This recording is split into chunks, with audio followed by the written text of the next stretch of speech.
आप देख रहे हैं न्यूज हिमाचल लाइव। अतिरिक्त जिला दंडाधिकारी LR वर्मा ने कहा कि प्रधानमंत्री विश्वकर्मा योजना समृद्ध भारतीय गुरु शिष्य परंपरा का अनुसरण करने वाली महत्वपूर्ण रोजगारोन्मुखी राष्ट्रीय योजना है। इस योजना का उद्देश्य परंपरागत कार्यों और ग्रामीण कला को सुरक्षित एवं संरक्षित रखने के साथ ही ग्रामीण व्यवसायों को भविष्य में और अधिक लाभप्रद बनाना है। ग्रामीण स्तर पर इस प्रकार के विभिन्न परंपरागत व्यवसायियों से जुड़े सभी लोगों को इस योजना का लाभ उठाने के लिए आगे आना चाहिए। अतिरिक्त जिला दंडाधिकारी LR वर्मा आज गुरुवार को नाहन में सूक्ष्म लघु एवं मध्यम उद्यम मंत्रालय भारत सरकार और हिमाचल प्रदेश उद्योग विभाग के संयुक्त तत्वाधान में प्रधानमंत्री विश्वकर्मा योजना के तहत आयोजित कार्यशाला की अध्यक्षता कर रहे थे। LR वर्मा ने कहा कि आज की कार्यशाला में योजना के तहत पंजीकरण प्रक्रिया तथा 18 विभिन्न टेंडरों के बारे में विस्तार से प्रतिभागियों को जानकारी प्रदान की गई, जिनका लाभ सभी को उठाना चाहिए। उन्होंने कहा कि इस योजना के तहत ऋण और प्रशिक्षण की सुविधा पात्र लाभार्थियों को प्राप्त होगी।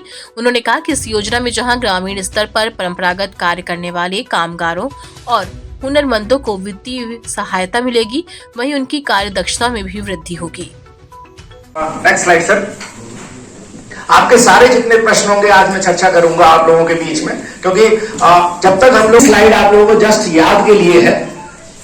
जैसा आपने प्राचीर से हमारे मंत्रालय को एक टारगेट दिया था और उसमें उन्होंने क्लियर कट डायरेक्शन दिए थे कि हमारा मंत्रालय MSME मंत्रालय एक आर्टिजन्स के लिए, आर्टिजन्स की डेफिनेशन बिल्कुल क्लियर कट है, जो क्राफ्ट से काम करता है और हाथों से कोई काम करता है, उसके पास कोई ऐसे बहुत ज्यादा मशीनरी नहीं होती है। तो उन आर्टिजन्स के लिए जो ग्रामीण लेवल पर मतलब बैठा हुआ काम कर रहा है और आप देखेंगे किसी भी ग्राम की परिकल्पना अगर हम करते हैं तो उसमें आप मान सकते हैं कि ये जो 18 ट्रेड इस स्कीम में लिए गए हैं उनसे ही किसी ग्राम की मतलब स्थिति बनती है। अगर ये 18 ट्रेड में से 2-4 ट्रेड भी होते हैं तभी वो गांव कहलाता है।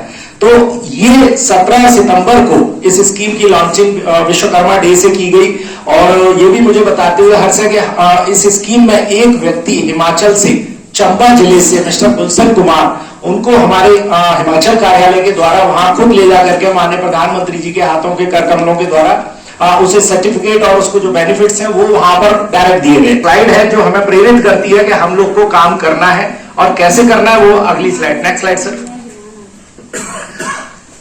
ये हमारा पोर्टल है जिसको आप देख रहे हैं। ये पोर्टल डिपार्टमेंट को टारगेट दिए गए थे PMO की तरफ से। उसमें ये कहा गया था कि आप लोग फर्स्ट जो फाइनेंशियल ईयर का जो 6 महीना बचा है उसके अंदर 5 से 6 लाख लोगों को केवल कॉलम दे रहे हैं, जिसमें कि 10573843 कहने का मतलब है कि ये 1 करोड़ की नंबर क्रॉस कर चुका है। सबसे पहली चीज जो इस स्कीम की सफलता आपको पहली स्लाइड के उसमें जो दिखाई दे रही है, एनरोलमेंट करा चुके हैं। सेकेंड में आप देखेंगे वो करीब 30 लाख, ये वो लोग हैं जिनको की फर्स्ट